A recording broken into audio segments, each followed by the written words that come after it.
आज हम बात करेंगे गले में सूजन, दर्द, बोला नहीं जाता है, पानी नहीं पिया जाता है, कंठ में ऐसे लगता है जैसे कुछ खरांश जैसी हो गई है, या कई बार आप जैसे मुंह खोल कर देखेंगे कि उसमें दाने दाने हो गए हैं, कुछ हल्की हल्की फुंसियाँ सी नज़र आ रही है, गला अंदर से सूजन के साथ साथ लाल लाल भी हो गया है, हल्की हल्की आपको खांसी भी है, सर दर्द भी हो जाता है, उसके साथ साथ कुछ खाने में बड़ी तकलीफ़ होती है, निगलने में बड़ी तकलीफ़ होती है, पानी पीते हैं तो ऐसे लगता है जैसे कांटा चुभ रहा है। अगर ये सारी परेशानी है, 1 मिनट में छूमंतर हो जाएगी। यकीन कीजिएगा, एक बार में आपको रिलैक्स मिल जाएगा। आपको ऐसे लगेगा कि ये तो एकदम सिंपल तरीका था और हम कहीं भूल गए हैं। पुराने ज़माने का तरीका है, हमारी दादी नानियों का तरीका है। हमने आज नई नई चीज़ें पता नहीं क्या क्या लेकर के, क्या क्या चीज़ें देख सुन करके पढ़ना शुरू कर दिया, लेना शुरू कर दिया, उससे और भी ज़्यादा दिक्कत हो जाती है। कई बार हम उस गले के अंदर अदरक वाली चाय ले लेते हैं, वो बहुत ज़्यादा नुकसान कर जाती है, क्योंकि वो खुश्की में और खुश्की हो जाती है। कई बार आप लोग लौंग ले लेते हैं, इलायची ले लेते हैं, अदरक ले लेते हैं, तुलसी का पानी ले लेते हैं, न जाने कितनी चीज़ लेते हैं, लेकिन वो बिल्कुल भी ठीक नहीं होती है। अगर मैं ये सही कह रही हूँ तो कमेंट्स करके ज़रूर बताइएगा।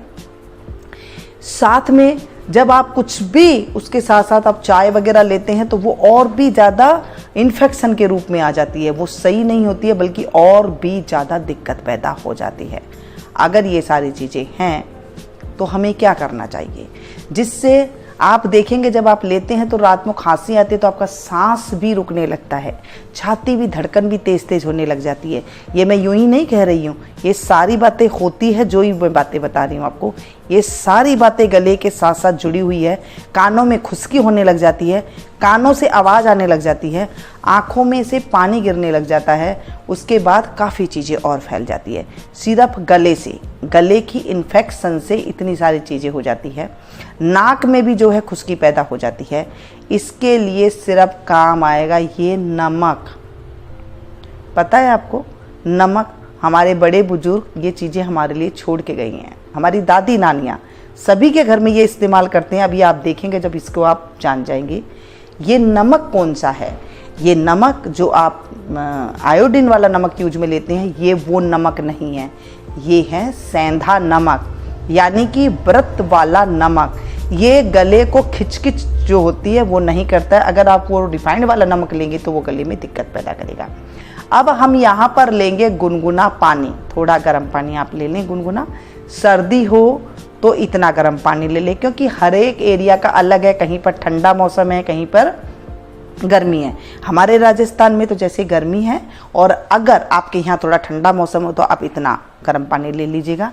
अगर जैसे राजस्थान में रह रहे हैं तो थोड़ा गुनगुना पानी ले, इससे ज़्यादा गर्म पानी आप ना लें।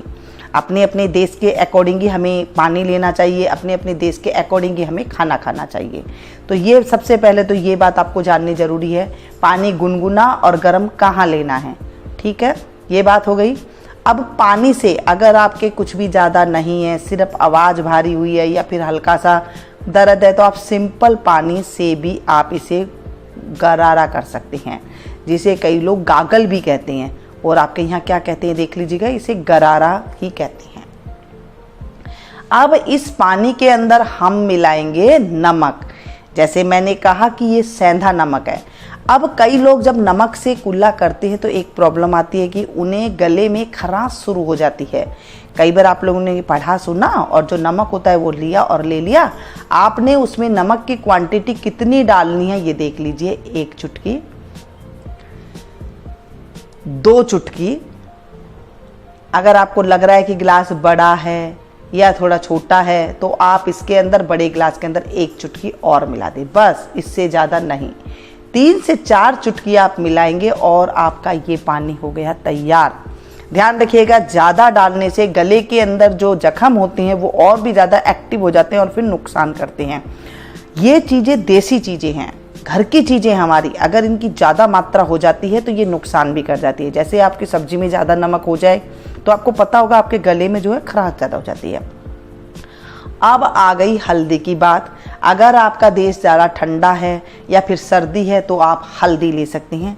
ज़्यादा गर्मी पड़ रही है और अगर ज़्यादा इन्फेक्शन है तो आप हल्दी डालें। हल्दी की बहुत मात्रा कम डालनी चाहिए। क्यों और किन को नहीं लेनी चाहिए? अगर घर में प्रेग्नेंट लेडीज है तो वो गले में के लिए ज़्यादा हल्दी का प्रयोग ना करें।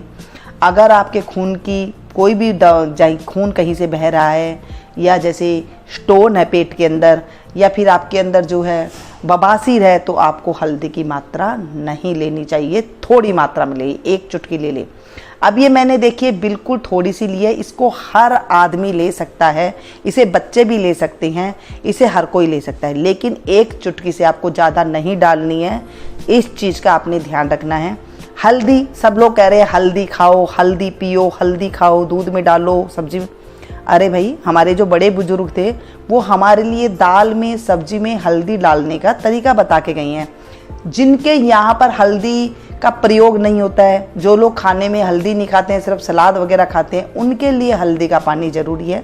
हम जो दाल में, सब्जी में खा रहे हैं उतनी हल्दी बहुत है, हमें लेने की ज़रूरत नहीं है। हाँ, अगर इन्फेक्शन वगैरह है तो आप इस तरह से ले सकते हैं। ज़्यादा हल्दी का अगर प्रयोग कर लेते हैं आप, उससे भी ज़्यादा बीमारी हो जाती है। अगर पेट में स्टोन है और आपको नहीं पता लगा तो आपको हाथों हाथ डॉक्टर के पास एडमिट होना पड़ सकता है, क्योंकि हल्दी के अंदर बहुत ज़्यादा मात्रा में गर्मी होती है। ठीक है, इसलिए मैं हर बात आपको बिल्कुल जो चीज़ तरीके से होती है वही बातें मैं आपको बताती हूँ जो हमारे घर में अपनाई जाती है। और ये कोई मैं नई चीज़ नहीं बता रही हूँ, ना ही कोई ये मेरी चीज़ है, ये हम सबके बड़े बुजुर्ग के, जब हमारी दादियाँ हम जब छोटे थे तो हमारी दादी दिया करती थी, मम्मी दिया करती थी ये कि आप गरारा कर लो। अभी भी कई घरों में ये चीज़ दी जाती है। ज़्यादा देख के सुन के ज़्यादा हल्दी लेनी, ये बहुत ज़्यादा नुकसान हो सकती है। अगर आपको नहीं पता है कि आपके शरीर में क्या ज़्यादा बलगम के लिए आप हल्दी खानी है नहीं खानी है, तो ये बहुत ज़्यादा आपको दिक्कत हो जाएगी। इस चीज़ का भी आपको ध्यान रखें। जब आप इन चीज़ों को ध्यान करके कोई भी चीज़ लेते हैं तो आपको बहुत ज़्यादा फ़ायदा होता है और साथ में जो है नुकसान भी नहीं होता। हल्दी देखने में तो बहुत छोटी है, अगर आपने 2 से 3 दिन लगातार ले ली तो आप देखेंगे आपका सर घूमने लग जाएगा, बल्कि और भी ज़्यादा गले में इन्फेक्शन हो जाएगा। मैं आपको और भी आगे चीज़ें बताऊंगी कि गले में अगर खांसी है, सूखी खांसी है, तो आपको किस तरह से चीज़ें लेनी चाहिए। ज़्यादा ऐसी गरम चीज़ें लेने से फ़ायदा की बजाय नुकसान हो जाता है। आपको पता है, अगर बारिश का मौसम है, आपके यहाँ ठंडक ज़्यादा है मौसम है, तो आप ले सकते हैं, लेकिन आजकल तो ठंड कम और गर्मी ज़्यादा होती है, तो इन चीज़ों को ध्यान से देख के सुन के लेना चाहिए। चलो ले लो, अगर कोई परिवार में ज़्यादा नहीं है, कोई एकल आदमी है या फिर रास्ते में कहीं पर जा रहा है ये चीज़ें लेकर के, तो बहुत बड़ी नुकसान हो सकता है। इस चीज़ का आपने ध्यान रखना है। ये थी छोटी सी जानकारी। अच्छी लगे तो प्लीज़ एक लाइक ज़रूर दें और इसे ज़्यादा से ज़्यादा अपनों का साथ शेयर कीजिएगा, ताकि सभी को इसकी जानकारी हो सके। और ज़्यादातर यही चीज़ें ले के लोग आजकल ज़्यादा बीमार पड़ रहे हैं, तो प्लीज़ इस चीज़ का थोड़ा सा ध्यान रखें। अगर फिर भी कोई क्वेश्चन रह जाता है तो मैं आपको कमेंट्स बॉक्स में आप ज़रूर बताइएगा और मैं फिर आपको अगली वीडियो में बताऊंगी। मिलते हैं फिर से एक नई वीडियो में नई जानकारी के साथ। तब तक आप लोग देखते रहिए Meenu Gupta kitchen. Thank you. मेरे चैनल को अगर आपने अभी तक सब्सक्राइब नहीं किया है तो प्लीज़ कर लीजिएगा। पास में जो बेल आइकन है उसे जरूर प्रेस कीजिएगा। इससे होगा ये, जब भी जैसे भी मैं कोई वीडियो अपलोड करूँगी आपको तुरंत मिल जाएगी। Thank you.